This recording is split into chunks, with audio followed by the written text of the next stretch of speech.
I told you. Now capture him.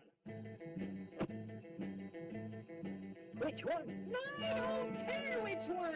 Do them both. That man's an imposter. That man is the imposter. There can't be two Spider-Men. Hey, buddy, watch this. What? Two Hakars? There can't be two Hakars.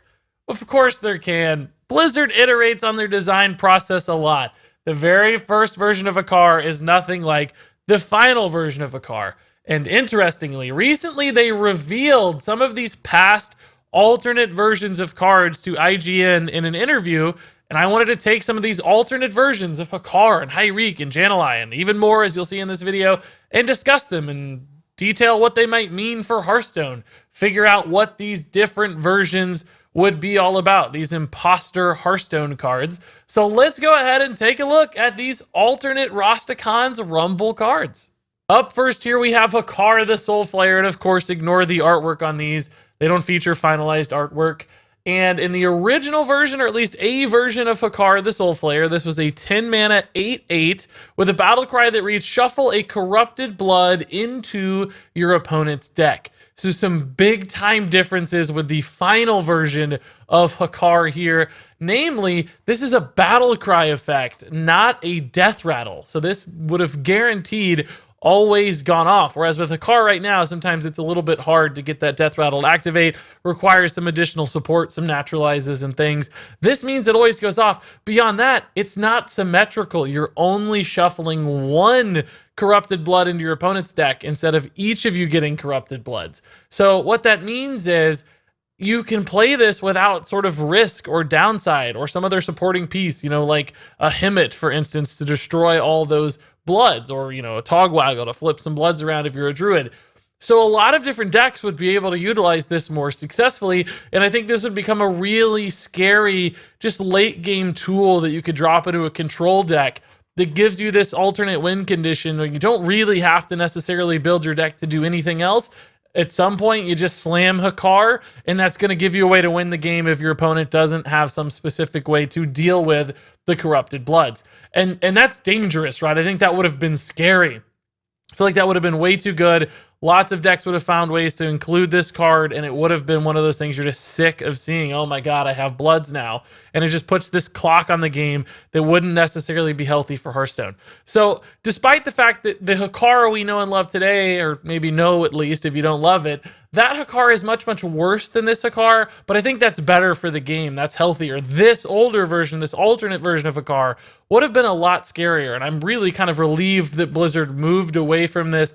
They made it symmetrical, they made it slower. All of those things can help keep a card like Hakar in check, so it doesn't become really problematic or frustrating to play against. And despite those downsides they introduced, Hakar is still seeing a little bit of play in some competitive Hearthstone. So it was obviously a good change. This version would have been absolutely bonkers, completely nuts, and way too strong. So up next here, let's talk about some alternate Jan'alai the Dragonhawk cards. And there are actually two different iterations included here. This first one is a 6 mana 4/4 with hilarious artwork. The battle cry reads, summon every minion you've killed with your hero power. So if you kill off 6 minions, you play this 6 mana card, you're going to get 6 minions summoned on your side of the board. That is absolutely bonkers. That is such a cheap way to fill up a board. I honestly don't know how Blizzard ever costed this at 6 mana. That seems way too good to me. It's probably not going to be good on turn 6 necessarily. Maybe it would, actually, even if you just kill 3 or 4 things. Sometimes it'd really be a good tempo play to load up the board with lots of things, and that sort of Dr. Boom style where you just like a lot of big stuff on the board, or maybe even like a wide board Spiteful Summoner in a way. But you know, later in the game, once your hero powers really had time to make an impact and influence, this is totally nuts. Because although it's not a Ragnaros like you'd get off the Jan'alai the Dragonhawk we know today, you could still get big, scary things, right? You could get a Ragnaros in wild format if you kill off a Ragnaros with your hero power. You could get Lich Kings. You could just get really big taunts. The possibilities are endless as long as your hero power is being utilized to kill them. Now, I know in a lot of cases you're going to be pinging off like Silverhand recruits, and you might just summon 4 or 5 Silverhand recruits, but you know what? I actually think that's still a pretty good play for 6 mana. And then in other cases, With Daring Fire Eaters, you're not going to get an odd mage hero power upgrade, I guess, but you could still upgrade your hero power with Daring Fire Eaters to kill off bigger things or just finish off the last couple health points on that Lich King. Occasionally, this will high roll into some really big, scary boards. And that's why it just seems way, way too good at 6 mana. Maybe less consistent than the Jan'alai we know now. Maybe not as fun as the Jan'alai we know now because Ragnaros is just so cool, but much, much stronger. This card to me feels like it has to be 8, 9 mana to be much more of a late game, big kind of play in that sort of Dragon Caller Alana sort of way, as opposed to something you could get out on turn 6 or 7 and make a big impact, particularly if you think about things like Spirit of the Dragonhawk, a card that isn't played a lot right now, but, you know, a Spirit of the Dragonhawk plus an upgraded hero power from Daring Fire Eater, killing a few medium-sized things, and suddenly this version of Jan'alai is already really, really good for 6 mana. So this card just seems like a really dangerous version. I do like it. It's probably more connected to the hero power synergy than the Jan'alai we have now, which feels a little out of place from like a flavor standpoint. I don't know why Jan'alai is summoning Ragnaros. That's kind of weird. So this one does probably fit thematically better, but it's a far more dangerous and scary card. So I am glad we got the version of Jan'alai that we know now. That said, let's take a look here at another version of Jan'alai the Dragonhawk. This one also a 6 mana 4/4, and it has by default spell damage +3. So in a way, this card's already interesting as a kind of miniature, cheaper Malygos. Malygos 9 mana +5 spell damage. This one's only 6 mana, but you still get +3 spell damage. So there are probably already some combo or spell damage synergies that make this card really good right off the bat. I mean, just think like this card plus 2 Frostbolts is like a 12 damage burst for 10 mana, and you still get a body on the board that might have some residual upside effects. You could toss in some discounted arcane missiles or something. So like Jan'alai plus Sorcerer's Apprentice is like, whoa, I can do all kinds of burst damage right off the bat. Now, beyond that, this has a side effect too. Spell damage also affects your hero power. That means your base hero power is going to hit for 4. Which is really good, right?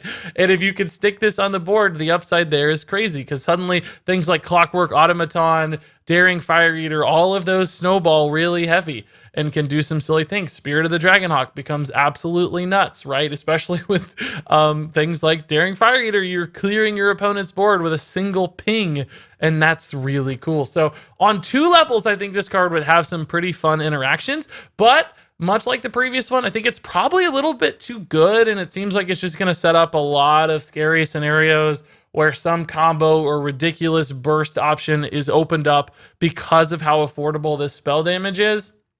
That to me is a little bit worrying. Now, I know you might say, well, Regis, you could play 3 spell damage +1 cards or, you know, couple spell Zerker cards and get to the same spell damage total. The difference is, right, that's 3 cards instead of 1 card. So you are sacrificing resources from hand. You're sacrificing draws. It's harder to get all that assembled. This is very simple, non-conditional, +3 spell damage for 6 mana. To me, that seems a little bit too strong in Mage, particularly with discounts out there. So I don't think this version would have been good, although again, thematically rather fitting, probably just too scary.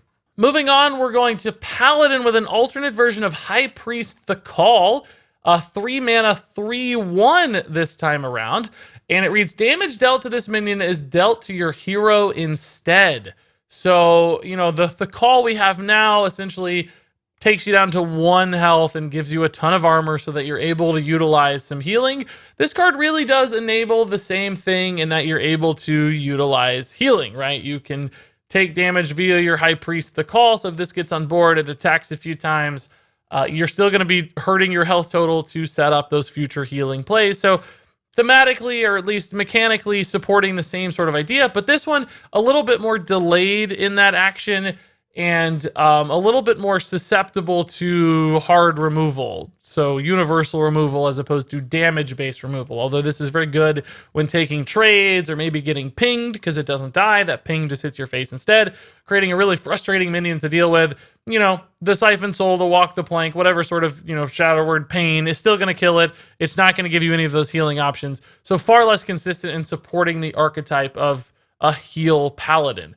Now, that said, I'm sure there are some really interesting situations this card creates because of the way the damage is dealt to your hero instead of the minion. So it could be really hard to kill for minion-based decks. Therefore, if you give it taunts like Spike Ridge Steed, and the opponent just doesn't have hard removal, I feel like this could create some issues. Now, they might still be able to kill you eventually, right? Because if they're sending 15 damage into this taunt minion, you're still going to die eventually. But there probably is some way to utilize that in a game-breaking or problematic fashion. I'm not smart enough to think of it right now.